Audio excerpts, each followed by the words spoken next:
Makes sense, especially with Mexico encouraging their their criminal population to move north.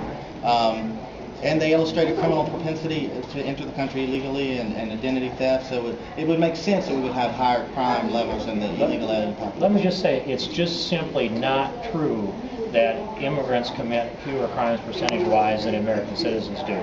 There are immigrants who are on the line, essentially on probation, that are working towards citizenship. Legal immigrants who commit statistically marginally less crime because they know they're on probation.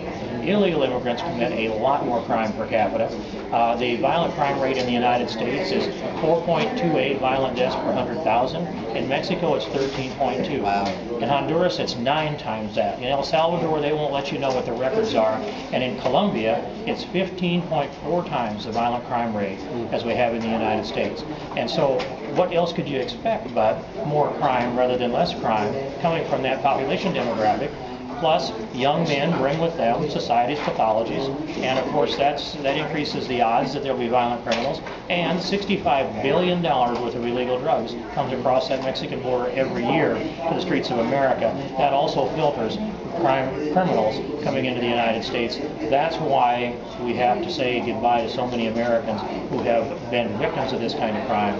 And when you look at the loss that we've had in the Middle East, in Iraq, for example, and realize that the total of those killed in Iraq pales in comparison to those American citizens that die at the hands of those who make it across the desert. That is a prime responsibility that I have to protect the American people. Representative King, excellent groups like Mr. Gheen's Alley Pack and of course FAIR have brought Americans from all over the country together in D.C. this week to lobby their congressman. Do you think this is an important and valuable thing? What would you say to those Americans? Is what they're doing important and valuable? I think holding Congress's feet to the fire is an essential thing that we have to do. The American people have to rise up and they have to have their voice heard.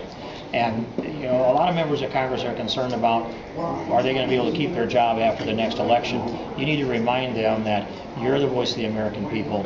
You can move this Congress if you speak up and you speak out.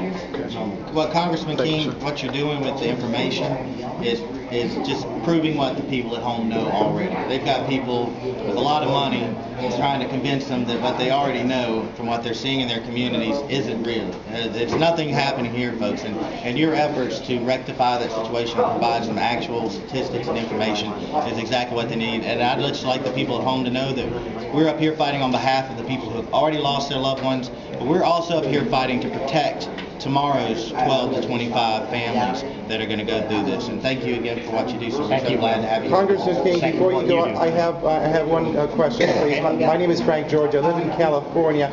California, of course, is completely overrun, and we have many large areas where we receive the insult of seeing the Mexican flag being flown above the American flag. In fact, in the Antelope Valley, which is where I am from, we recently had that incident for the very first time.